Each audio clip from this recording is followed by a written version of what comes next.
entering the town of Twin Peaks. There was a fish in the percolator. A damn fine cup of coffee. You are witnessing a front three-quarter view of two adults sharing a tender moment. It is happening again. Take another look, Sonny. It's going to happen again. What kind of fantastic trees have you got growing around here? I'm going to turn it upside down. Sheriff, we got a lot to talk about. Sheriff, we do have a lot to talk about. Do we? Always. I don't know. Always. And for those of you joining us, this is Welcome to Twin Peaks Horror Hour with the Hannas. Twin Peaks Rewatch Podcast. Oh my God. And today we are joined by Steven of Twin Peaks Blog. Steven, say hello to everybody. Hello. Hey, a lot of the viewers aren't there yet. So I know, they will be. Spoilers, which just sounds so silly to anybody who hasn't watched the show before. I've heard that. I know you've heard the hello. But I don't know what it is. When we get to season 3, that's how we're going to introduce every single time. I'm going to go, hello. Oh my God. Oh, I know what There it you is. go. I know what it is. Okay, from Mr. overhearing Jackpots. you watch it. Yeah. Okay. Yeah. This Steven sounds unlocked familiar. something in my brain just now. So anyway, Steven, tell us where you're from, where people can find you. Well, I grew up in Columbus, Ohio, but I currently reside in Central Florida. And I'm one of those old school fans. I discovered the show in the early 90s, not the original broadcast, but the Bravo TV reruns that were, they started in June of 1993. I missed that. And I picked up around what would have been like episode 20, I guess, Wyndham Earle's entrance. Mm-hmm. And that was in the fall because at the time, you could only get the first 7 episodes in the pilot on VHS and Twin Peaks Fire Walk with Me. You know, there was no like complete set. Damn. That didn't happen until later in 93. So I watched the show completely out of order. Like That's I watched wild. the first 7 episodes and then watched Fire Walk with Me and then picked up at Wyndham Earle. And so like I completely missed all of what I think are some of the best episodes. Yeah. In between all that, but then I love what we're going to talk about because the whole Wyndham Earle storyline and leading into the season 2 finale is just, it reminds me so much of my early days of being a fan of the show. So I launched my blog, several years ago, February of 2018, mostly because Twin Peaks: The Return had been airing, and we had a whole group on Twitter back when it was Twitter. And I was like finding film locations and I was doing stuff. And I just wanted a place like a repository to like put all that information. So I launched the blog and now it's been several years and almost 1,100 stories later and we're still going. So it's been fun. Thank you for inviting me on to be at this. I'm excited to talk to you today. Of course. I'm pumped. I'm glad that we have you on for these episodes too, considering that the Wyndham Earle storyline was so important to your original journey watching the show. And Steven, I'm kind of jealous of you because as someone who watched it for the first time in 2024, was that when I watched it, or 2025? 2024. I'm jealous of the amount of time between the end of the show and the return that you got, because I adore the return, but I think it would have hit so much harder had I had to wait the 27 years basically for it. And the time that, so like the biggest thing in the late 90s into the early 2000s was that there were these missing pieces from Twin Peaks Fire Walk with Me. And that was going to be like the only other way that we could ever get more Twin Peaks was to see these things. And so DugPa.com was like such a hangout. And Brian, who ran that, like did this whole fight for the deleted scenes. And like he ended up actually working on the Blu-ray set that came out in 2014 to get some of those scenes included, the Sheriff Cable and fight scene and stuff. But there's this span of time, like the Gold Box came out in like 2007, and then there was like more music from Twin Peaks, which again, we just never thought that the original fans were like, this was like the closest thing we'd ever get to a third season, and never in a gajillion years would I ever think 2017 would have happened, and that whole third season and what it became. And I know it was polarizing for some, the third season. Absolutely not. I loved it. I love it too. Oh, because it was so like, I think, the original. And I remember that moment, and I'm sure you've had that moment too in watching the show, and you're like, holy cow, this is like you said, the greatest TV thing I've ever seen. Mm-hmm. It was that Red Room sequence at the end of episode 2, or the international version of the pilot, when I sat there and went, what the hell is this? And I couldn't get enough of it. I was like, this just had me hooked. And that led to a 30-some-year obsession of the show. But I felt very much like The Return. There were moments in The Return that were like, wow, this is so different than anything that's out there right now. And it's just a testament to, I think, Mark Frost and David Lynch and what they've been able to do with a show that has been now so beloved by so many.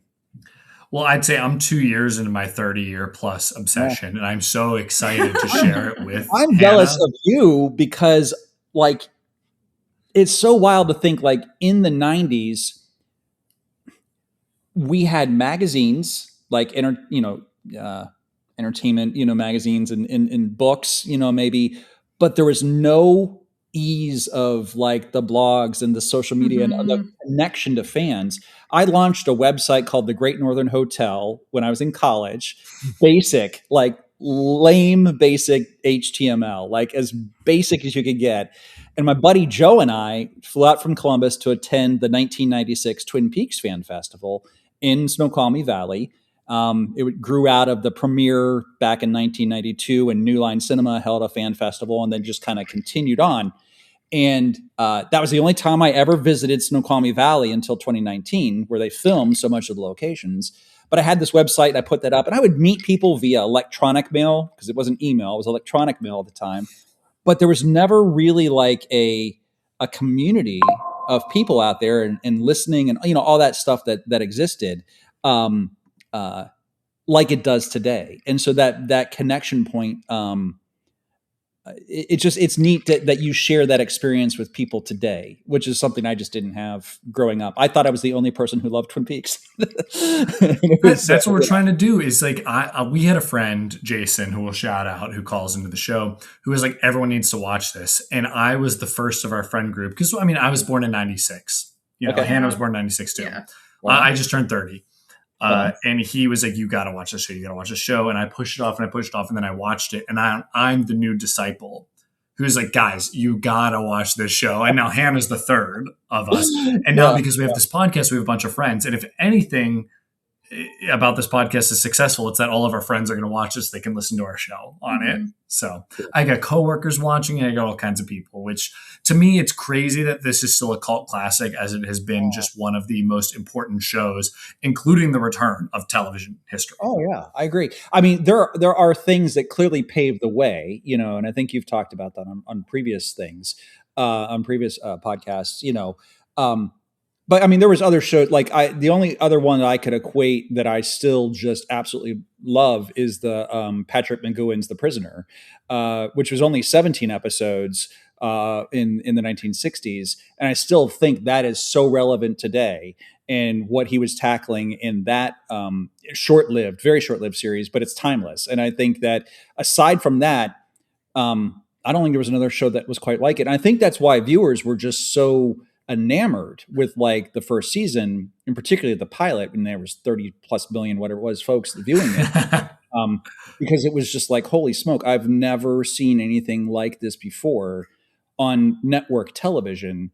And it just clearly struck something, I think, with audience. And then yet still decades later, I mean, we had the real Twin Peaks event back in February. It's been a beloved celebration of the towns where David Lynch and Mark Frost filmed the series up in Snoqualmie Valley, Washington. And this past year in February, we had so many new people that like came out to the event that had always wanted to make the pilgrimage out to the Valley, but had never done so. And maybe discovered it through streaming or a new fan and such, but they were immediately just enamored and captured. And then, again, this is still decades after it aired, and it's still so relevant and so iconic. And it really did set the way. I almost wonder if I look back and I think about other great shows that came, after that. Lost, Battlestar Galactica, The Sopranos. The Sopranos. There were so many other shows, but I just wonder if there was a writer's room, which there wasn't in Twin Peaks when it originally aired. It was like you had a handful of writers. Mark Frost really cleared a lot of the scripts. Harley Peyton and Bob Engels were really the other kind of key writers on this, but there was no writer's room. I almost wonder if they would have taken a, let's say, Lost approach, where there was the flash forwards and the flashbacks. They probably could have extended the series out a little bit more than just the 2 seasons. But it was still such a soap opera driven show, that was such a nod to like that nighttime soap. It's just a different way of writing, a different experience. But I think, to your point, very foundational in what TV can do and how stories can be told, even today. 100%. So with all that being said, I am going to get into this and give us some backgrounds about the 2 episodes. We have a quick question. My bad. So You're we asked right. all our guests. So we jokingly refer to Matt as Special Agent Dale Cooper, and You're Sheriff Truman, of course. We're I'm leading her through this mystery. So what character would you identify as? Oh gosh. I was laughing listening to one of your podcasts because you say my favorite line. And before I was married, I had a cat. I still have a cat. But I always wanted a Chihuahua, which is what, Gordon Cole says, you remind me today of a small Mexican Chihuahua. And I'm happy to say I have a Chihuahua in my life now, and he's 2.5 and he's adorable and I absolutely love him. And we had another Chihuahua, before he passed, unfortunately, but, it was great to have it. So I love Gordon Cole. I do love him. I'm also hard of hearing. So that works out too. I do want to get like a hearing aids that actually have like the things and like little, thing on the outside there. But the ones I do wear are very you can't see them. And they do stream music, which is really great. I can listen to music all day. I listen to Twin Peaks all day if I wanted to. The other character though, and if you've not seen it yet, you won't know this, but Agent Sam Stanley, I think from Twin Peaks Fire Walk with Me, played by Kiefer Sutherland. And I think my work on Twin Peaks blog probably lends itself to Agent Sam Stanley, because I love the details and I love research and I love just finding the most obscure thing possible and detailing it to at nauseum. So I think that's 2. That's probably 2 characters that I adore. I love the idea of you being the Gordon Cole to our podcast. I'm fine with Sam as well, but the idea of you being I can talk really loud if you want the rest of the show. Don't worry, I've done plenty of David Lynch impressions on this show so far. So yeah, we really have. And these are 2 great episodes for you to be our Gordon Cole on. So gosh, there's so much that happens in these too. Like, yeah, they're great. All right, now that we've been through that, give us the background. I got to give us the background. So today we are covering season 2, episode 18 and season 2, episode 19. So quick background on them. Season 2, episode 18, nicknamed On the Wings of Love, was written by Harley Peyton and Robert Engels, who Stephen already mentioned, and directed by Duwayne Dunham, who's been all over the show so far. He was the editor. He was the guy. He did episode 1. So he directed that one, and then he was the editor for the pilot. And a very talented guy, and also played Boba Fett briefly. I never realized that. So that's not, great facts. He's not in the film, but he was the test subject wearing the Boba Fett outfit when they were working on Boba Fett. So yeah, go figure. Love it. That's why I like having guests, because I would have never known that. So Wikipedia didn't tell me that one. Yeah. This aired on April 4th, 1991. We're on Thursdays again, baby, as we were last week. And it aired to 9.2 million viewers compared to last week's 9.2. Hell yeah, we are so back. All right. We're holding on to those viewers right now. And I can imagine like that. So they had gone on hiatus, right, for like 6 weeks. And then there's probably a whole other podcast about the coup, the citizens for the opposed the offing of Peaks, and how it was a whole letter writing campaign, and like that's a whole other episode. But the fact that it's back, and they did move back to Thursdays, really did obviously help with viewership a little bit more than where they had definitely been. The Saturdays was ridiculous. Learning that while doing the podcast, we've talked about it a bunch, but it's you can't be successful on a Saturday night. Sunday. Even David Lynch was like, Twin Peaks people are party people. They're not home watching TV. They're out on Saturday nights having fun, So, yeah. Have you seen that quote, Hannah? No, I love that. You've never seen that? So funny. David Lynch straight up says that. That's so good. The Twin Peaks people are party people. It's on David Letterman. It was hilarious. I mean, I love that, man. And we're also covering season 2, episode 19, nicknamed Variations on Relations, which I also think is a hilarious I like the name name a lot, yeah. Which we learned all these names were like secret names written by the cast, or excuse me, the crew at the time. And now they're kind of out there. They were translated into German. And so I've been trying to trace the history of when RTL 5 in Germany, like who somehow got these names that were internal references and then translated them, and they have stuck ever since. I use on the blog the production codes. So really this production code is 2.018 and 2.019, which are the second season 18th episode, second season 19th episode is how the production codes, just because I'm a nerd. No, like I have no idea how to refer to them. And when we make episodes, I'm like, we're calling them pilot and then 1 through 7 and then season 2, 1 through 22. That's just how it is. I'm going to name them in the description. I can't deal with this shit. Either way, though, this was written by the GOAT, Mark Frost, and Harley Peyton, who, once again, Harley Peyton's been all over the show, and directed by Jonathan Sanger, who this is his first directorial debut with Twin Peaks. This aired on April 11th, 1991, on another Thursday, to 7 million viewers, down from that 9.2, which, whatever. Tough. You know what? That's still better than most modern TV. I know, that's the thing and I do think the one thing that isn't discussed or discussed enough, I think what really impacted the second season viewership as well, it's timely, is the war in Iraq. I heard this as well. Yep. Or not Iraq. Wait, was this Iraq or was this the Gulf? The Gulf War. I mean, I'm sorry, the war in Iraq right now, but the whole Saddam Hussein, that whole thing, that January 19th, that really preempted everything. The attention all went to that news article. Everything just went to that, and I think people just stopped watching and became enamored with the television, the war on television. That was such an impact. Well, I've said it before in another episode, and I'll say it again. I'm going to defend Bob Iger here. I'm going to defend the viewers.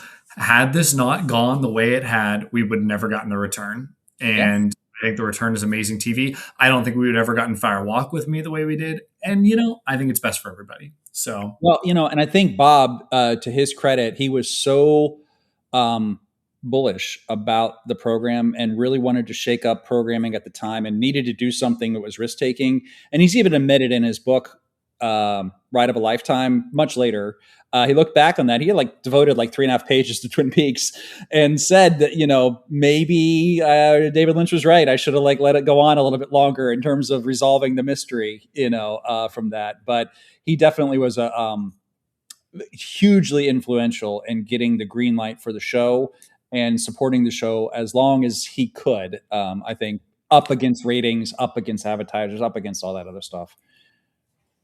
I also have to say I have breaking news from my co-host here who's written me a note that the Gulf War was Iraq, doofus. Yeah. And I feel silly because when you say Iraq, I think post 9/11. Yeah. I know what you mean. Yeah. I apologize. It's those it was the Gulf War, wasn't it? No, I understand. Again, born in 1996, so. It's all good. I am a doofus, apparently. I'm thinking the George H.W. Bush War, not the George W. Bush War, okay? Too much war, that's the end of the day. Too much, exactly. I just want cherry pie and coffee. That was the Muhad, no, not even the Muhadim. I was about to make a joke about that. I swear, the Bushes love their Iraq. The Bushes love Iraq, so yeah, that's why we went back. So all right, that's so funny that my brain works that way. I was like, no, that's the Gulf War. What are you talking about? Why don't you give all right, let's give the plot descriptions. Plot descriptions, so, just real fast. Episode 18, and forgive me, these, I've said multiple times that everyone gets one sentence. This one legitimately is they get not even. They get 4 words per plot. So, episode 18, Jones attempts to strangle Truman, but he manages to subdue her. Audrey flirts with Wheeler, who offers to take her flying in his private jet. Gordon returns, re-enlisting Cooper as a federal agent, and reveals that Earl has a history with Major Briggs and Project Blue Book, and that they share a special interest in the Black and White Lodges. Earl reveals to Leo that he intends to kill the winner of the upcoming Miss Twin Peaks contest. Donna discreetly follows her mother to a secret meeting with Ben Horn. Gordon meets Shelley, who he can inexplicitly hear perfectly. Donna receives a postcard from James, who has gone to Mexico to clear his head but promises to return. Cooper discovers the petroglyph in the Owl Cave with all the whole crew, but is unable to make sense of it. Later, Earl visits it, and the cave walls rumble violently and show the whole thing. In episode 19, Cooper and Truman realize that Earl visited Owl Cave. Earl kidnaps a vagabond and tells him about the Black Lodge and his desire to harness its power. Catherine requests Pete's help to opening a puzzle box. Lana, who is now in a relationship with Duwayne the mayor, convinces him to rig the Miss Twin Peaks contest, of which he is one of the judges, so that she will win. Cooper matches the handwriting in the poem sent by Earl to Leo's handwriting in his arrest report, realizing that Leo wrote the poem. Earl traps the vagabond inside a papier-mâché chess pawn before killing him with a crossbow. Pete accidentally drops the puzzle box, opening it and revealing a smaller puzzle box inside. Cooper and Annie eventually bond over their troubled past. Gordon flirts with and kisses Shelley. Amazing scene. Cooper and Truman discover the vagabond's corpse inside the pond in the park. My goodness. Sorry, I cut out Rusty's name because it was easier to say vagabond, and now I messed it up at the end. I wouldn't have known who you're talking about. Exactly. Said Rusty, I'll be honest. So my goodness, these are some silly episodes. I do remember watching 19 for the first time, and I was drinking some beers with Jason Seaman, who is one of our callers, and laughed my ass off the whole time, especially the Shelley and funny. Gordon scene. Yeah, those will be showing up for me in some of our segments. So just you wait, buddy. Just you wait. So let's talk general thoughts. And Hannah, as our first time viewer, I'm going to kick it over to you first.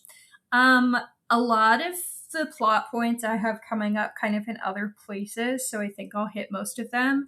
But I did think I'm just like, the imagery that I'm really stuck on from these episodes is the flashes to the shots with the owl, fire, and whomever is in the black cloak. I think that imagery is alarming. We say it all the time. I'm scared of birds. Anything with an owl is scary, but in the context, especially with like the fire, black cloak, it's very alarming and sinister feeling. And the fact that I don't know what it means makes me feel even worse. And I'm like, who is this man in the black cloak? Is this just like just a person, or like someone that I should know or will know? The dweller on the threshold is what I think Hawk said. I like that term. I'll say, had you not had the 20 plus episodes prior to like prep you, those cuts and shots would have felt corny. However, because of everything else, I'm like, oh my God, this is so sinister. They make sense. Like, I feel like ill. Like, what am I looking at? This is totally working for me. I also think part of it too is like, I had watched David Lynch movies before I ever started the show. So anything that gets slightly weird or surrealist or whatever, it just works, right? It makes sense to my brain. And it works for me. But I could see if you're watching Twin Peaks, having never seen anything David Lynch, you'd be like, what in the fuck is going on? Like, why is this bad? Like, why is this happening? Yep. But I come from like having watched everything other than Dune and Elephant Man. So. Yeah. But having seen everything else, I'm like, yeah, this makes total sense from this filmmaker. Think, they were, and Harley Peyton's admitted that they, he wishes he could take another crack at some of the scenes, James and Evelyn scenes from, the season. I adore those parts, the whole noir. Me too. I think they're great. I think no regrets. No, not at all. I think they're some of the best. There's some really great moments in that. But even the Wyndham Earl thing, they were trying to like bring in this sense of mystery, this otherworldly, the UFOs, the, other dimensions, other realms, and trying to build up that kind of mystery, because post discovery of who killed Laura Palmer, then it's like, well, what do you go after, in that sense. So, but you're right. I mean, again, by this time in the show, it works. So I used to hold 29.5-hour marathons in my parents' basement during college. We used to do that. We did 4 of them, and we'd show the entire series plus Twin Peaks Fire Walk with Me. And God. When by this time you're watching this back, it is just like, you just go with it because it is so surreal, and it's so but that's why I love this part of it, is because this otherworldly, this other realm, type stuff, which they were trying to get into the whole mythology of the White Lodge, Black Lodge thing to drive the story forward in some way. I love the idea of a 29.5-hour marathon. That was great. So It was great. We It's decorated- unfortunate with Fire Walk with Me being an absolute masterpiece. It's like I am comped by the time we hit that point. Oh so my god, yeah. It was That's- I'm 3 to sleeping 5. during the James and Evelyn scenes. That's a 2 tough to 5 ending. on a Sunday. It was by that time you're very tired. And the James and Evelyn's, why I probably love James and Evelyn so much is that usually happens somewhere like in the middle of the night, like from 2 to like 5, and you're just slap happy at that point. And so they're just like some of the greatest episodes I think are in that entire run right there. Once again, I'm extremely jealous of this. Yeah, that's Nowadays, awesome. we got to add an extra 18 hours for the return. So I don't know how to do a marathon like that. I know that theaters around the nation are like showing, the series in parts, or some of them have done those marathon in 2 parts, like first 9 episodes and then show another day of the 9 episodes. I'd love to do that just because that's what I need. You get a fest of different, it. yeah, you get a different vibe when you start watching the series again and again. In like a back-to-back, thing, you can start to see the evolution of the characters and the writing and how it kind of evolved overall. But yeah, they were fun times. I would love to do that. Our local theater, the Philadelphia Film Society, did show almost all of Lynch's films in theaters last year, and I'm pretty sure they were showing The Return in chunks last year. But you But it weren't was there before yet. I watched the show, Yeah. and I didn't look through all of their events very much until after I went to a film festival, and then after that I realized that I had missed all but one of the films screening too, so I really botched it. I'm sure we've I said love this, that. but we did get to see The Straight Story That was on 35 rad. millimeter there, and I had never seen it, and my heart, man, Right? oh, I love it is so good.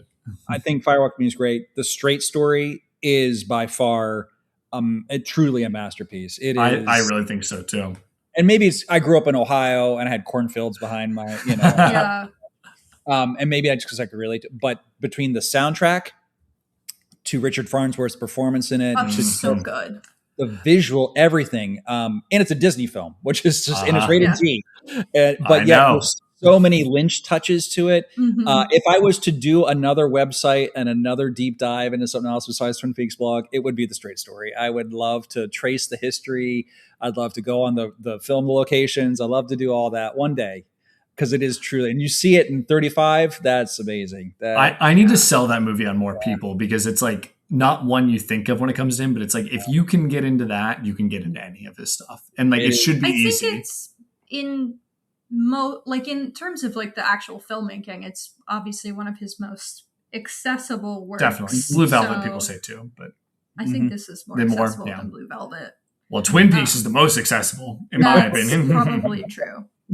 By Other the time than it it becomes being, less 30 accessible, episodes. you've so. already committed. Yeah. So, do you have any general filmmaking thoughts on this episode? To be honest, I don't. I've been over so many. I agree with what you said. We're in that period where we're gearing up towards the end, and I think these are a couple more procedural episodes, and that's okay. We're wrapping things up. We're building up the next arc. I do but think there's so many great lines. There's so much repeatable dialogue in these scenes. There's so many absolute bars, little moments that I think stuck with me even years later after viewing it, that I just love.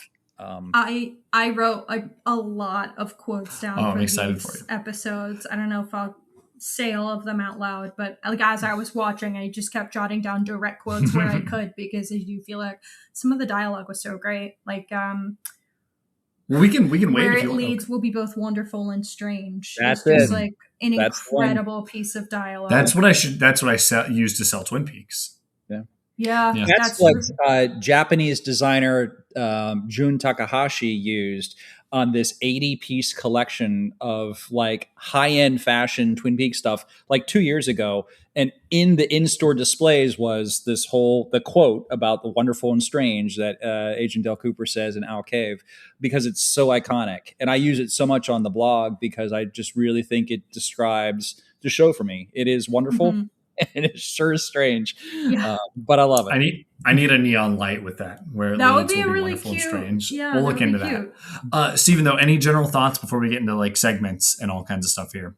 Well, I mean, again, the impressions I leave with these episodes is that they're definitely, I think by this time that they found the playfulness. So you have these really corny moments, these like cheesy moments, like the wine tasting, sequence. The stuff with Andy, and he's like pretending to go spelunking in the sheriff's office. I mean, like just really just odd things within this. But I just love, I don't know, like I love them. I feel like they're a warm blanket every time I watch these ones, because that they're kind of like these last fleeting moments till you get then to this finale of season 2, which is just mind bending and jaw dropping. So yeah, and I think it really, like, you feel like Twin Peaks in my mind is like back during these episodes, at least some of the real elements that I love. Shout out Dick Tremaine. I love My boy. Ian Buchanan. And then have you seen On the Air? No, I haven't. Yeah. So the follow-up, short-lived, only 7 episodes. It was an ABC sitcom. A lot of the stars from Twin Peaks, Miguel Ferrer, who Albert, went on to star in this, a couple others. And it's so great. And Ian is one of the the leads in it, and it just cracks me up. It is a half-hour comedy from David Lynch and Mark Frost, and I think it's an underrated gem. If you get a chance to watch it, it's out there on the internet someplace. I should. I've heard of it, and I know it got canceled very quickly, so it's just one that I haven't gotten around to. So I should. In fact, they only showed like 4 episodes, I think, or 3 episodes on air, and then they like canned the rest of them, but they were eventually released on home video. It was really great. They didn't know what they had. They did not. Same with Netflix, who screwed Lynch in his final years. So I'm going to be pissed about that for the rest of my life. But in another reality, though, it's happened. So that's what I know. And that's what he would say too. Yeah. So, and we've said before, Hannah and I do plan to stop by in LA and leave some American spirits and a Diet Coke for him. Chocolate chip cookie. Yeah. Whatever we can. So let's get into some Special Agent Cooper on the case, which is for you, Hannah. So let's list some moments you think are going to matter going forward, which feels crazy to say given these episodes. I know. Well, I feel like all of the most important plot points that will carry us through the rest of the show seemingly are mostly the Wyndham Earl moments and the cave. So I have finding the symbol in Owl Cave, obviously. And then I have Wyndham killing that dude and threatening to kill someone Dale cares about. His whole arc, obviously. And then I was like, I don't know what my third big one would be. And so I put hella people entering the Twin Peaks pageant and a bunch of characters we know are judges. And I know that is going to continue to be showing up because Wyndham Earl's 4th queen is going to be the winner of the pageant, allegedly. So we'll see where that goes. I think you're on the right track here. I mean, the second to last episode is named Miss Twin Peaks. I did see that, yeah. That was after I wrote this down, to be fair. So I think that's what will matter, but I think we can move on to character vibe checks, because I don't want spoilers from any more discussion on this. I had to get crazy with my vibe checks this week. I was struggling because we've done so many people, so I was like, how do we get weird about it? So Steven, let's send it to you so we can you can give some vibe checks on the characters in these 2 episodes. Well, I mean, again, Kenneth Welsh's performance as Wyndham Earl. Shout out. He's just great. I mean, like, it is very much a caricature. He's like larger than life, but I just love the psychopathic nature of his performance, and just like, and cold and calculated, and just all the disguises, all that. One of my favorite moments is that when he's watching Dale and Annie after their boat ride, just standing in his fisherman's vest, and he has the thing and he's just standing there. It reminded me very much of Stanley Kubrick's The Shining, when Jack Torrance is like standing over the maze and like looking out the window, like just kind of like that. I love it. I love that kind of thing. So he's a 10 for me in terms of I gave him pretty high score recently. Yeah. I'll say, and I'm just so impressed. I'm going to give Angelo a lot of credit here. There's shit that should be corny, and yet his score makes me feel like icky inside and makes me feel this like sinister vibe. Like Wyndham is cartoonish, yet when this music plays, I'm like, this dude's sinister. I'm scared of him. He's coming for me in real life. Yeah. The score when it pans to him watching them, the score change was the slow zoom in too. Sinister. And that's Badalamenti's music. And Laurie Eschler, who was the music editor, really kind of put together these, kind of took his cues and then would mesh them into like these unique combinations to really fit the scenes. And she's incredibly talented. Music editor on that, and she worked extensively throughout just using those cues. The music was the gateway for me for the show.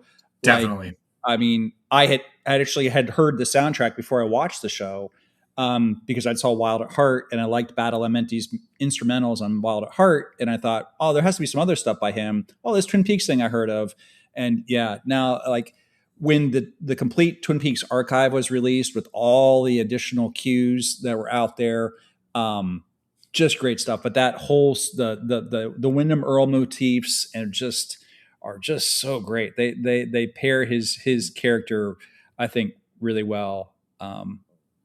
Hit us with the other vibe checks. I'm sorry, say again. I said hit us with the other vibe checks. What else? Okay, other vibe checks.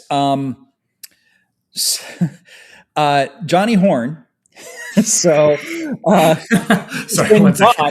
he's been gone for like ever, and I give him a 10 because that scene was actually, it's a deleted scene that was supposed to be in the first season, in like episode 1. And I recently visited the film location where that was shot in Los Angeles at the Los Angeles Arboretum, and it's this big waterfall thing. But they basically set out these like cutout, colored buffalo, and he's in his Indian headdress and he's like yelling and shooting and so forth, his toy bow and arrows. But it was like, we haven't seen him in forever. And then he just suddenly appeared, and it went back, but it clearly, it was not meant for that episode. It was a deleted scene that was much in the first season when Dr. Jacoby was with him, and Dr. Jacoby is talking with Agent Cooper about Johnny Horn as they're doing the initial investigations to who killed Laura Palmer. I didn't know that. That's really interesting because it fit perfectly in my opinion. Doesn't it? Like it's kind of, like here Ben and Audrey having this moment and such, and then like her brother's outside like trying to shoot arrow, right? Yep. And it really, I think, worked out well. I'd have to give a 10 as well, vibe check, to John Justice Wheeler's sweater.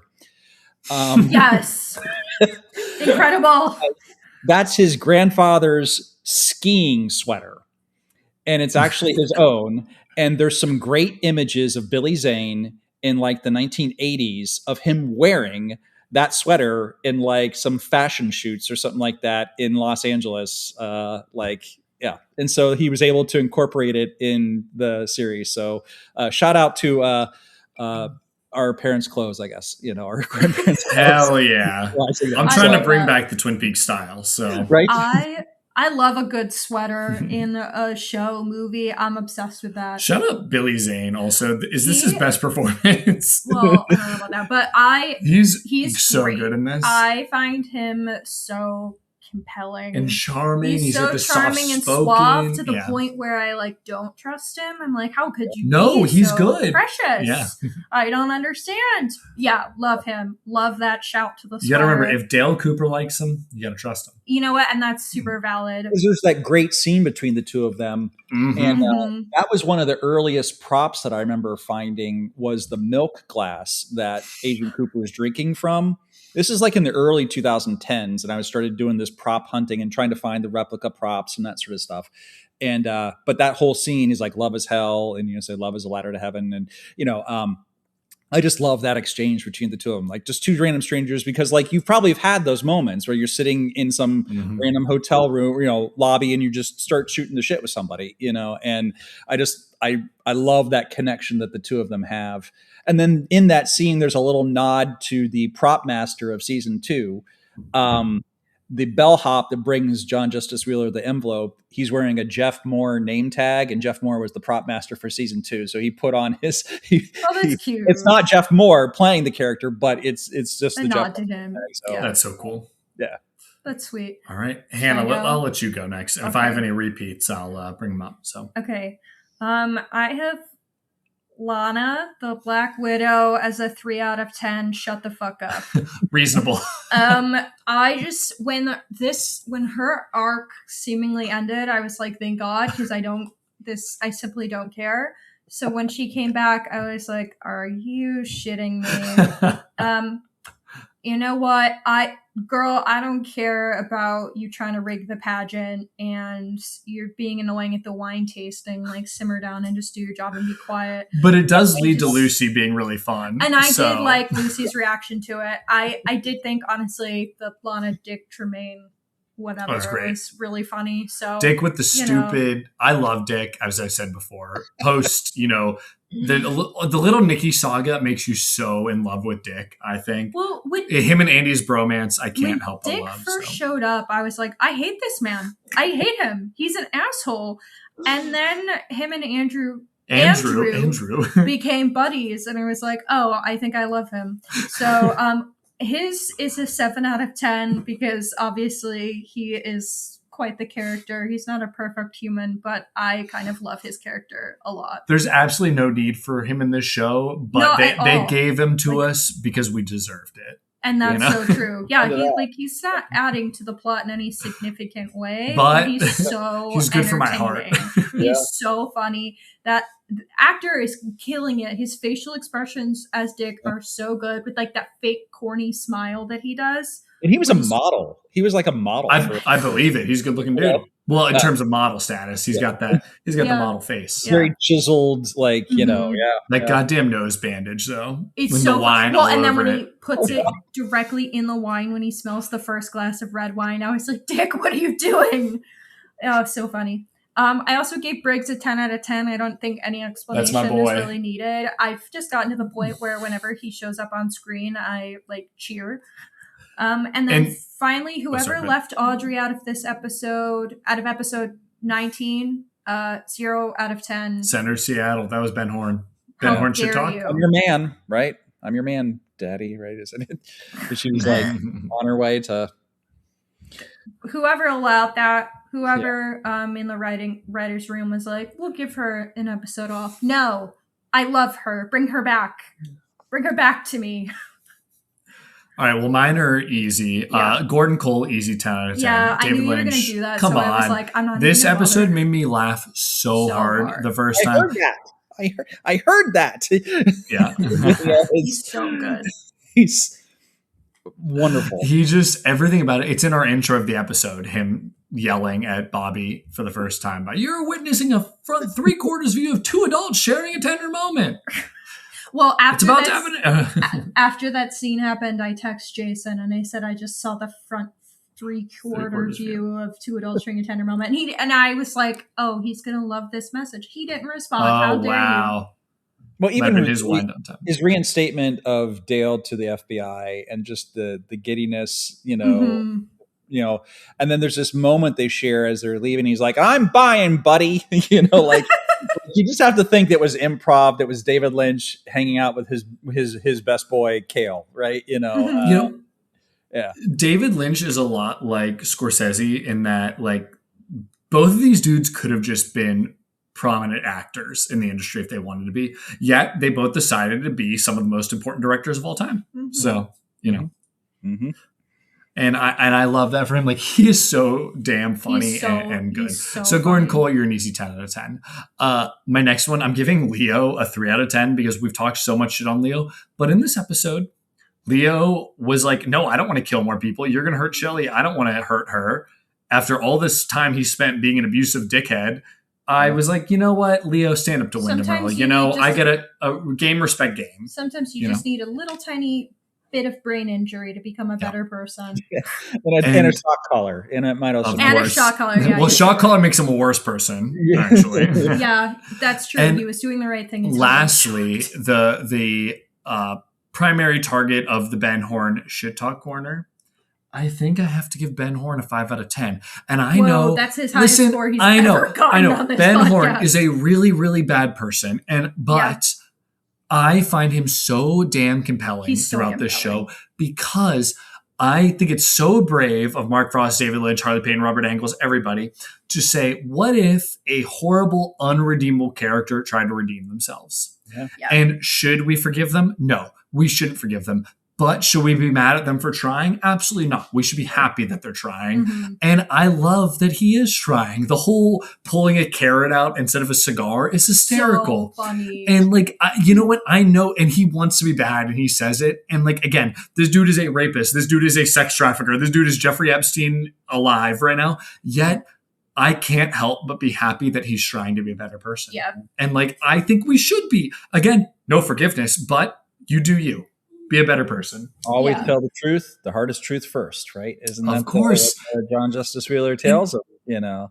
I just can't help it. I think that also Richard Beimer He's is just so good. He's just so good. But it's what show is going to give you the most despicable person of all time and then be like, hey, I want you to feel for them. Like, I don't know another show that has done this and tried to redeem somebody this bad. And I think it's cool. So brave of them. And Richard Beimer is truly a very just talented actor and a great photographer. He captured a lot of the season 2, very end of the season episodes. You've probably seen photos floating around the internet. I'm so glad he captured those things.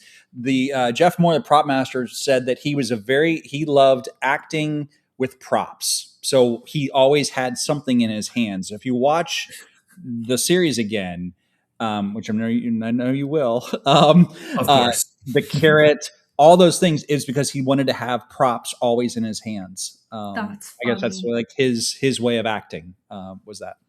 I kind of love that. I'm trying to think back, and I he's always got a cigar, a carrot, a baguette, his brie and butter baguette. Mm-hmm. He's so funny. All right. Well, Hannah, I don't think we have a suspect of the week. I did write Donna's mom suspicious for sleeping with Ben Horn. That's what I suspect from her. I can't say anything. So, ma'am, simmer down. Can we say Donna such a B word though? No, I honestly was like, yeah, you sass her. She's I would mean. too. I almost gave Donna like a high vibe check because I was like, okay, we can go off. That dinner scene, she asked for the peas twice. Yes. Or like there's a thing like I think Doc Hayward's like, can you pass the peas? Can you pass the peas? Like, you know, he's like they're trying to like get off of this topic because it's clearly uncomfortable for the family, but she will not let it go. The thing that cracked me up, I was like, where are her sisters? She has 2 sisters. Neither of them are at dinner. We have no Gertrude, no Harriet. Gersten and Harriet. Not Gertrude. Gersten and Harriet. No. Ever since the one was playing the piano, we haven't seen them. She's been MIA. Too much money to get them in, I guess. Yeah. All right, so we'll move past suspect of the week and let's go to who I trust with with my coffee today. Okay. Hannah, hit us with it. Oh, mine's really boring this week. Okay. I haven't said this person since season 1, maybe like the pilot. I put Dale Cooper because well, of course. And that's why I've avoided saying it for so long. But then I was trying to think back to these episodes and I was like, no one did anything that like super stood out to me beyond, I think Dale, he has strategies for everything. Think about his verbal hangover cure. Genius. He's a good friend. You want to have him by your side. He's a really great friend. And then I really appreciated how respectful he is of Annie. And the way he speaks to her about her experience and his prior experience, I feel like he just treats her with so much respect. For clearly a person who's gone through a lot. I just think that he's just a stand-up guy, 10 out of 10 all day, every day. So I finally decided I was allowed to put him again after how many episodes. And Steven, who are you thinking? Andy. Of course, always. Andy, because he's a really great artist. He is. And he has a great memory because clearly of being able to draw the map and draw, everything. And he's just, and he's just a great guy. The most surreal moment a couple of months ago, last August, was I got to spend 45 minutes in the car driving him from the airport in Seattle to North Bend. Here he goes, is such a gentleman who really loves classic cars. And he's a great photographer too, and just an awesome guy. And so I look at Andy now just completely different. He's just a great character. That's incredible. It was surreal. It was. It was great. He's really goofy. He's so funny. I'm sure. And what he did on screen. If you think about, again, the very early pilot where he's just crying because of this and that, and he is such a key to, I think, so much. He's the innocence that I think we all have. And that's all I'm going to say about it. I'm very excited for Hanna to see his role in the return. Yes, I was like, I can't say anything else. So, yeah. All right. I'm going to shout out somebody who I don't think has been shouted out in Trusting with the Coffee, and that's going to go to Shelley, who is just a queen, as always. I love this character so much, and I don't think she's gotten her flowers from us. That's probably true, yeah. But just, girl knows what she wants. She stands up for what she wants, and her just being like, yeah, Gordon Cole is being sweet to me. He's getting I'm macking on him a little bit at the bar. Bobby, get over it. The thing is Bobby deserves that because he's not treating her with respect to their relationship. He's doing the best as Bobby can do at this point in his life, is what I'll say, which is not great. No, it's but not Shelley, you're a queen. We love you, and I'm going to trust you with my coffee. You can serve me hot coffee any day at the Double R Diner. I would trust her to serve me coffee for sure. Yes. Yeah, you're right. Well, and I'll just get on to the who isn't invited. Bobby, I'm mad at you this week. I also put Bobby. You've been so good to this woman. Well, as good as you can be to this woman for the last couple episodes. And this time around, you're being kind of pushy. And I've been trusting you, all right? You started out not great. I know you're a dumb little high schooler still, but get your shit together. And then you can be invited to coffee. Ever since he convinced her to bring Leo home, he's been tough. He's been better when he's getting paid by Ben Horn. Well, not better. We don't see that. We haven't seen them together. Better than better, better than where he was. We haven't seen them together. Right. He's been a dick when he's been with her. You deserved what? You deserved, a reckoning in this episode. He did. So. I think he did deserve that. So, I'm hoping you'll be invited again, though, because I love you, Bobby. Yeah. I'm hoping that he learns his lesson from seeing that. Obviously, I put Bobby, but I also You did, as who wasn't invited? Yeah, I put Bobby. Oh, we're so aligned. That's funny. But I also said, obviously, Wyndham Earl is not going anywhere near my coffee. Put that man behind bars. In a surprise to no one, the main villain of this arc of the show can't come to my coffee date. I chose James because he's in Mexico. We don't tolerate James hate on this podcast. This isn't Reddit, Stephen. All right. I love James.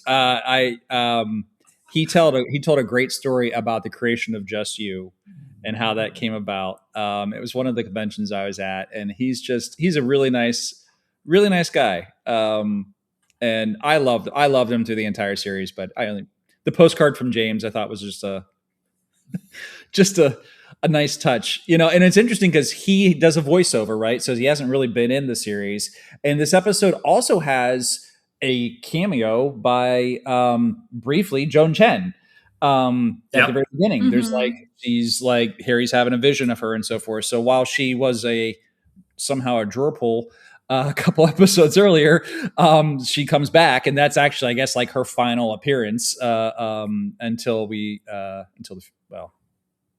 we'll get there. Interesting. It's tough not to talk. I know. It's for her sake. Should we get to best performance of the episode? Sure. Who do you got? Okay, I think we're gonna have the same person. Do we? I said David Lynch is Gordon Cole. I also said David Lynch is Gordon Cole. Take another How can look, you not? Sonny, it's gonna happen again. The delivery is so good. I can't even I could do the small Mexican Chihuahua quote really good. I don't think I can deliver this one nearly as well. It's in the beginning of every episode for a reason. Ridiculously funny in this episode. He stands head and shoulder among the rest, I fear. Yeah. It's always Richard Baymere or Piper Laurie. Yeah. And sometimes Donna gets in there. But in this one, I also agree. It's David Lynch's Gordon Cole. Yeah. How can you deny it? Yeah. Who are we thinking, Steven? It's Kenneth Welsh's Wyndham Earl. Of course. Another good pick. You know what? Reasonable pick. Yeah. The professor, He's been great throughout, though. Like all the costume changes, all the various other things, and just embodying these different characters and taking on these things. It is truly over the top corny at times, but I just think he does it so well. And then again, just the nonchalant, he's like pulling the crossbow back and he's like talking like, yeah, well, you're not going to find out because fetch me the arrow, and it just the way he played it. And I think it probably, again, that's also when I really, first saw the show on network TV, Bravo and such way back then. So I really gravitated toward his performances.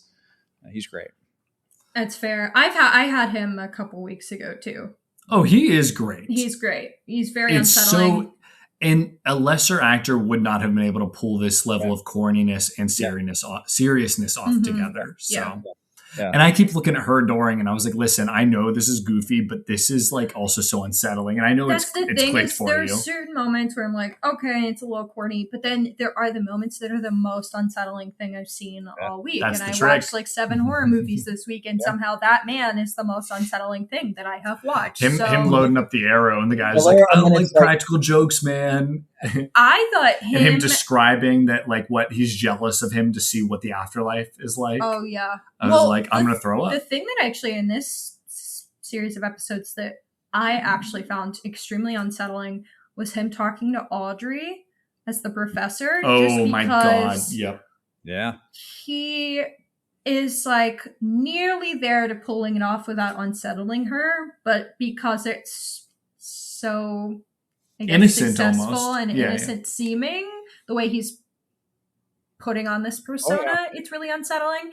And then we get to the point where she can clearly sense that he's weird, which is also really unsettling. I feel like the two of them together, that was one of my Black Lodge moments. Haha, spoiler. Well, let's just get into it then. We'll get into our cherry pie versus our Black Lodge. So go with your cherry pie, and then we can kick to your Black Lodge. Yeah. Okay, so my coziest moments. I had a lot this time, so I'll go through most of them kind of quick, and then I'll go with my number one last. So the log lady saying that cherry pie is a miracle. You're so right, bestie. Facts. Pie is a miracle. Strawberry rhubarb, just rhubarb. Rhubarb to me is a miracle. The fact that why did I just forget his name like an asshole? Who? Jack Nance. Oh, Pete. Pete. I don't know why I just forgot his name. I think it's because I didn't write his name down. Pete dropping the puzzle box and that opening it. So good. So funny. Everything Jack Nance does in this show is great. Mm-hmm. Mike whispering to Bobby about their sex life and Bobby's reaction. It's maybe a somewhere in between. Like it's not Mike, one amazing. of your most hated characters in episodes him. 1 and 2, and then I was like, he's going to disappear for a while, and now he's back and in this weird sexual relationship with Nadine. But that was so funny. So like I had to include it. And do you have any idea what sexual maturity and what is nonstop adrenaline? Incredible strength. Is incredible strength results in. Amazing. And then finally, my number one. Take another look, Sonny. It's going to happen again. Yeah. Gordon Cole treating Shelley like the queen she is. The queen she is, and spouting that shit out was incredible. All right, I'll go quick. I agree with all the ones you said, so I'll get some other ones. One of my cherry pie moments was Coop and John Justice Wheeler sitting at the fireplace. Yeah. Loved it. I just felt that worked so well. I'll also shout out Coop talking to Annie on the boat ride. And I was like, this is so corny. This shouldn't work. And then he starts talking about how he understands her, mental health and depression. And the music swells. And I was like, God damn it, this is working for me. Maybe that's a somewhere in between. And then Ben Horn's carrots are a cherry pie moment for me instead of cigars. Carrots, not cigars. So I'll take another Annie and Cooper. Coop trying to tell a joke.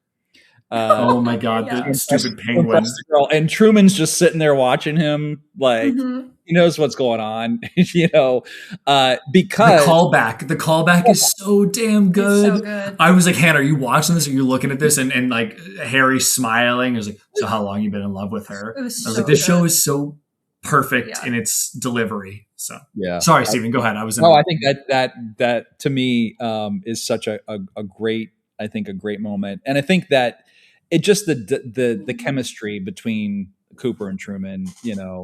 Earlier when he's like describing the breakfast of and then Truman runs to the bathroom because he's describing biscuits and gravy and all this other stuff to try to get Cooper to throw up. It's just, I don't know. There's a deep care between, I think, that those characters, which I really enjoy. Looking at my notes here. Yeah. Well, and I think the wine tasting sequence, I think, is still that's entertaining. all cherry pie. It is, him screaming, be like, Andy, spit that out. That still makes I'm me pissed laugh. he's not calling him Andrew anymore, because the multiple episodes where he's like, Andrew, I was like, hold up. Are we on a different page now? Like, you got to call him by his first name, Dick. All right. Yeah. To me, That's how this bromance works. I really love that whole sequence. I think it's great. So. All right. What was your Black Lodge? Repeat it for the viewers and for me who Wyndham forgot. talking with Audrey and then killing the guy with the arrow. Yeah, Wyndham it on was screen. so corny, and it's still The scary. guy with the arrow is Ted Raimi, who's oh my God, it is Ted Raimi. Ted Raimi. I had no idea, and then when you say that, I see it immediately. It's Sam Raimi's brother. I know. I know. I know Holy the shit! last Of name. course, that's crazy. No, but you've seen him in other movies because Sam I'm puts him in a sure. bunch of Yeah. stuff. You've seen him in a video game. You played part of the Corey. He's in that. Yeah. Oh, I'm mad that I didn't realize that was him. He's That's also so funny. in what's it called? The Suicide Squad. He's the Weasel. Oh my God. Yeah, you know Ted Raimi. That's The crazy. Thank you, Weasel. Stephen, because I did not And realize he that. definitely is in the He's in all Spider-Man kinds of stuff. trilogy. Yeah. Okay. He That's works so funny. for J. Jonah Jameson in the Spider-Man trilogy. He's the one that always Hilarious. pops in and is like, "Yeah." Oh my God. Okay. That's Sorry, so that's funny. I did Incredible. not realize that's him. That's really funny. Okay, sorry about the reaction. Again, I knowing you're fans of horror films. Yeah, of course. As well, yeah, he's great. I'm glad. I'm more mad that I didn't realize it was him Yeah. until you said that. All right, is it my turn for Black Lodge? Yeah. Go ahead. Okay, I just have the spooky guys in their cloaks during all the shots that go to Al's. Oh, It yeah, should be so stupid. It feels like a PowerPoint presentation. And yet every time I'm like, oh my God, this is working. Like, I was like, why? What's this pit in my stomach? What is this evil? Like, did they put something in my drink? Like, what is happening here while I watch the show? Yeah. So that's all I got. Yeah, I agree. Wyndham Earl going into Al Cave, just knowing, and then just that symbol, the Al Cave symbol, and how I can't say how iconic that symbol is. Hanna has seen that symbol before, and I don't think she's seen that symbol before. Yes.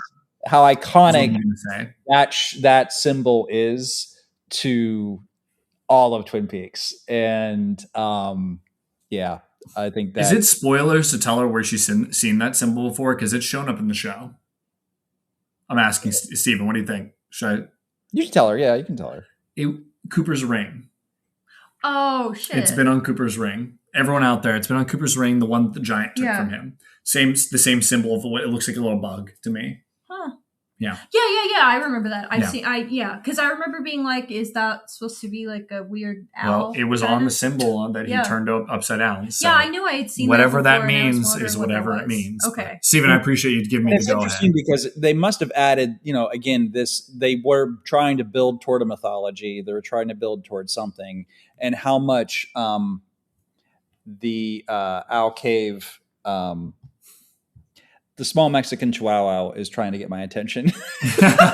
Ours just ran off too. So yeah, our part Chihuahua just ran away. He wants to be in the show, I guess. But just how much that really plays in, and then what's wild about that is that then clearly it becomes such a jumping off point for what will again become later usage in the universe of Twin Peaks. And so I just love that.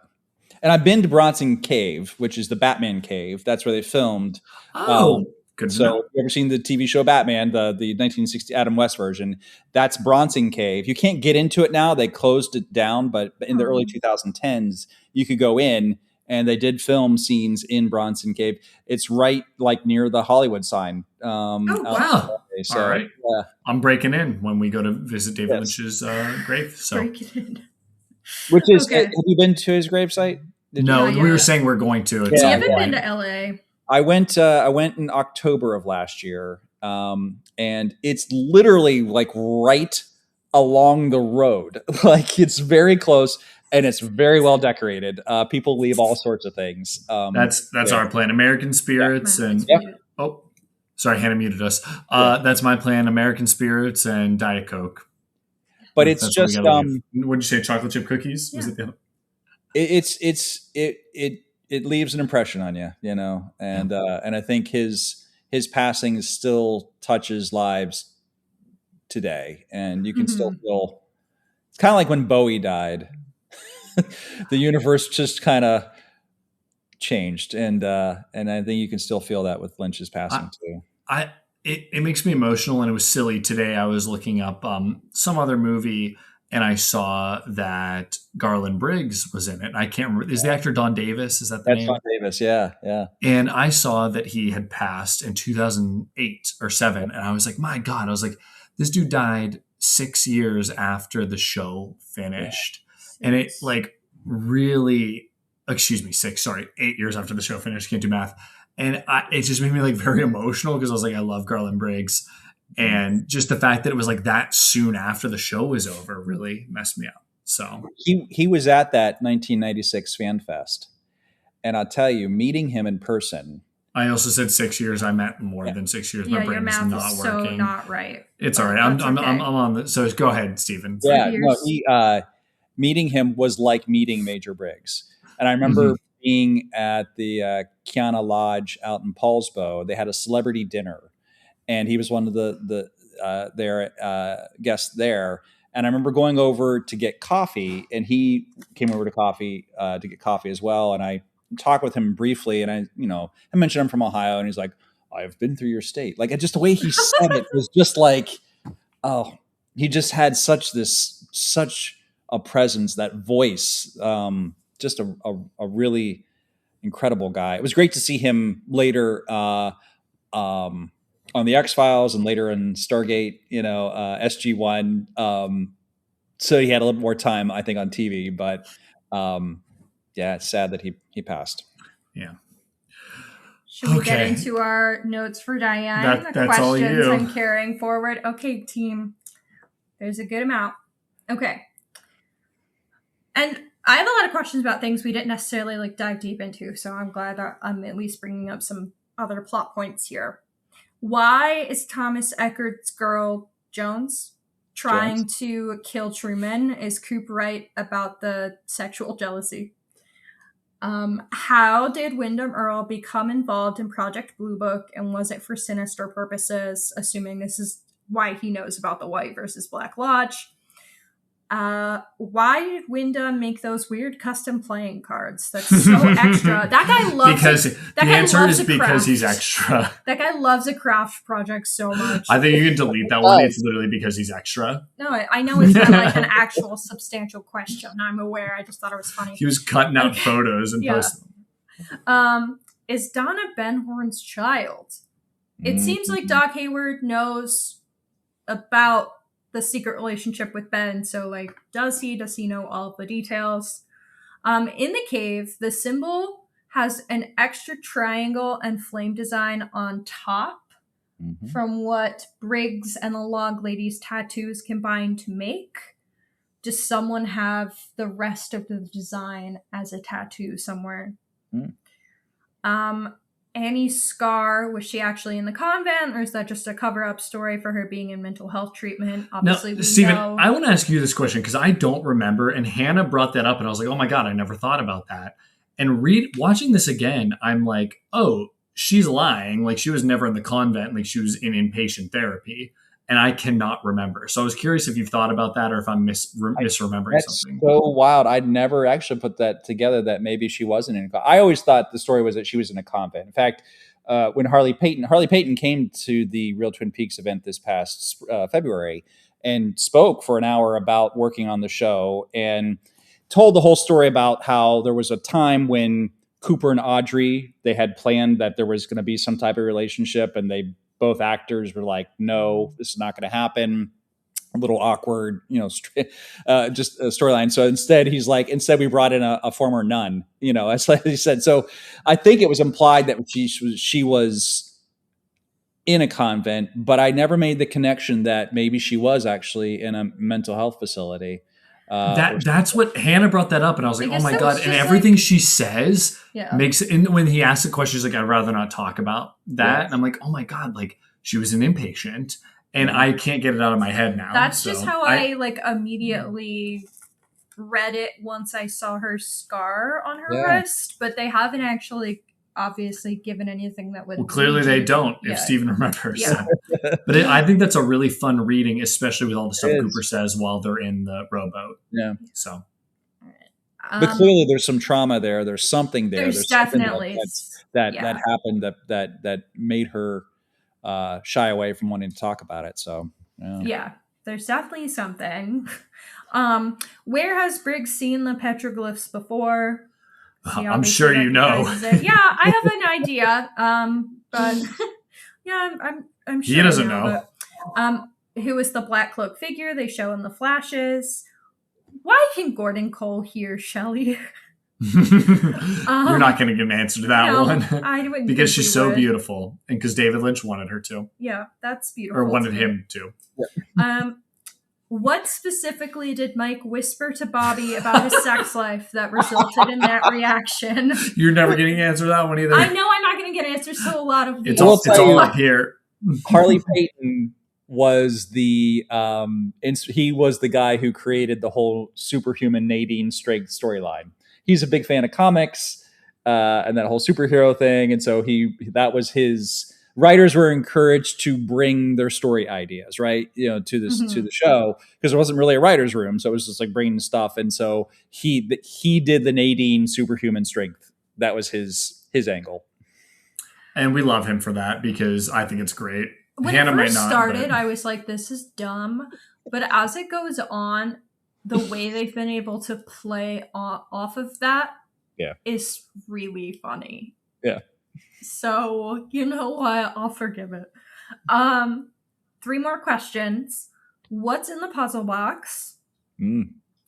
Audrey is away for business. Will she somehow get lucky and miss some of the wind of bullshit that's going to go down? I would hope for her sake, but I kind of doubt it. And then, what did the telegram that Billy Zane received say? Where is he going? You got a lot of good questions. I don't know what to tell you to carry forward today. Maybe that one. Maybe the last one. Where he... Yeah, but I feel like that's going to come up pretty soon. I would assume they would. Yeah. The questions I've carried over from the last episode and many, many, many episodes before that is, why is Ben talking to Donna's mom? We don't know yet. Pretty words for pretty girls. Which one should be my queen? What that mean? Well, he did have all the queens out on the cards. I know. Okay. What is he planning to do with these women? What's his ultimate goal here? Obviously, the ultimate goal is to screw with Coop, but what more is there to it? And why Shelley, Audrey, Donna? Where did he learn these people's names from? What did the 3 triangular scars on Briggs's neck mean? We kind of have a half-assed part of that. They turned it into another symbol. I know. That was on Al Cave. But now it's what that symbol means, so that's great. Briggs's wife says he's left and disappeared before. Where was he then? Again, we can kind of assume he was in a lodge or somewhere else. But we don't have confirmation. Where are they intending to go with this show overall right now? Do they have an end point I think in mind? It's more clear that they have an end in mind now. Yeah. We can delete that. That too. They were asking. A lodge is the end in mind. Yeah. We're trying to get to one of them for that power. I mean, that's certainly what Wyndham Earl is out to get. And Wyndham Earl is also trying to just ruin Cooper's life. Yeah, he's out for revenge and ultimate power from the Black Lodge, is what he very explicitly told us. The who, what, where, when, why of Bob. You know what? You might be asking that question for the rest of your life. I know, but that's okay. I got my own answer in my heart. How long have Laura and her mom had, quote, dreams? Keep holding on to that one till season 3. I know. I've had that since like episode 1. I told you to keep on to that, but I knew that wasn't getting answered till the return, possibly. I fear that's been on here for a really, really long time. Think of the people that watched the show before the return. Yeah. They were waiting 27 plus years. Yes, that's tough. Why is the log lady so worried about owls? What's the giant mean by the owls aren't what they seem? Why the owl at the end of season 2 episode and 9, all over this episode, etc. Yeah, Steven, her question. Yeah, I was going to say her note is owls question mark. I thought maybe she was going to ask what really went on between Marilyn Monroe and the Kennedys, and who really pulled the trigger on JFK. That's a great question. Those are 2 questions. I forgot Cooper said that. Do you even remember that at this point? Hanna doesn't remember. Cooper says that to Diane. In the very first one, he says that, early. Oh, wait, that's really funny. There's 2 things that have troubled me, and I'm speaking not only as an agent, but a human, and what really went on between Marilyn Monroe and the Kennedys, and that's so good. That's so funny. Which is a nod to, I think it's a nod to Mark Frost and David Lynch were working on a film about Marilyn Monroe, and it just never went anywhere before they started writing Twin Peaks. Oh, I love that. That's a fun little nod reference to what they were working on. And your most important question, the most that's important always and final question is Lucy's baby Andy's. We don't have any answers yet. Nope. All right, we've been talking for a while, so let's rate these episodes. And I'll go first. I'm gonna feel a little bad because I do think both of these episodes are fine. And a lot of people give Diane Keaton a bad rap and say that's one of the worst episodes. I have found that these were some of my least favorite this time around, other than the Shelley and Gordon Cole stuff.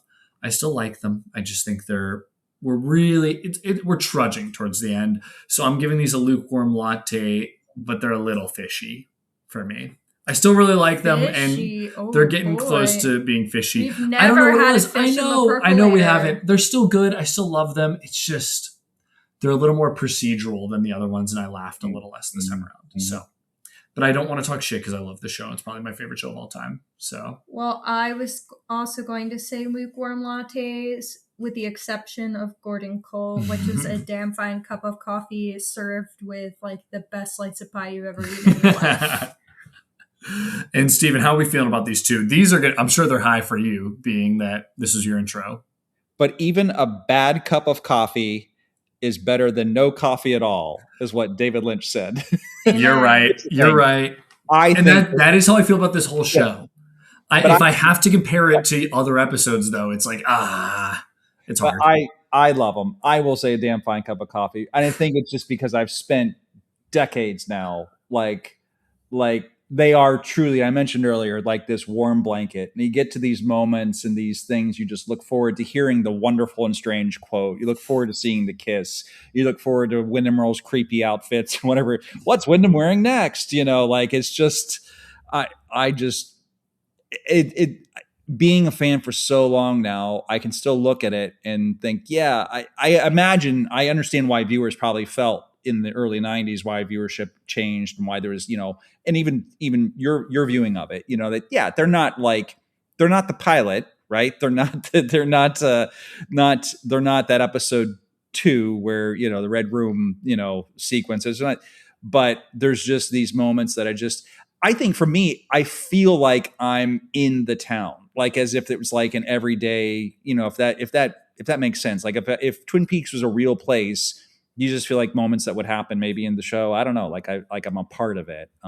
So I love them, but I'm very biased. I get behind you and I support you in all of this because I agree. It's more watching it so back to back. It's hard to compare it to those first like 16 total episodes. Right. But I'm still loving it and having a great time. And it's like, it still beats most TV. So I'm really excited to see how it takes what has happened in these episodes to wrap up. And I keep hearing, I've heard from other people that the last episode of this season is fucking bananas.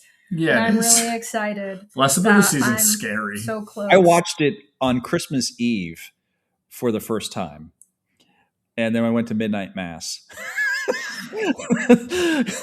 At the time when I was going to church, and and I had time to sit and process what the heck I just watched, and it was you needed the cleanse. Oh my gosh, the Christmas mass!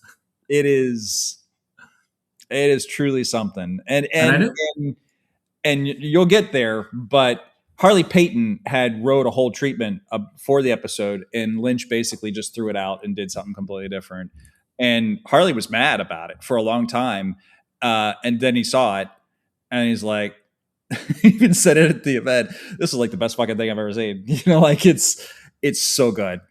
I can't wait for you to enjoy it. I know you have 3 episodes left, so I'm really excited. And crazy. And then we have a whole new world of the movie and the return. So I'm pumped.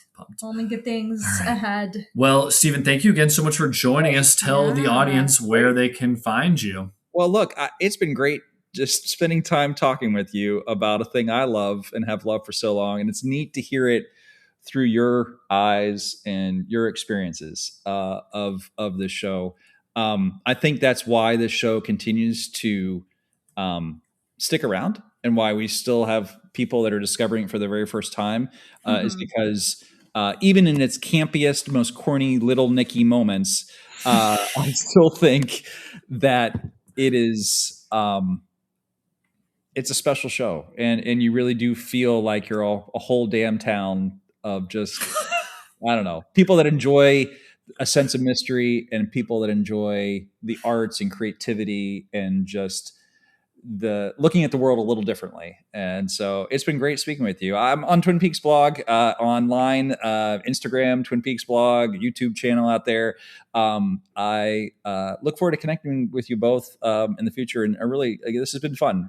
It's been a great trip down memory lane for me. So thank you. Stephen, you have such a way with words, and I'm jealous of it. It's what writing will do every day.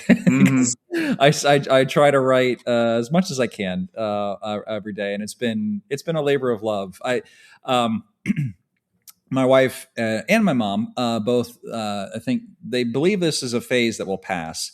But very much like Dr. Jacoby said, that I may be studying this, to paraphrase him, I'll be studying this for the rest of my life, because even after decades of it being in the ether, right, being out there, we are still finding things and discovering things about the show that I just never knew, and the way it was put together, it not only the actors on screen, but the crew, the talent that went into producing the show, in all aspects, just top notch. And David worked with the best of the best, from that. And we still continue to find mysteries and solving things. And I think that's been the most exciting part about this.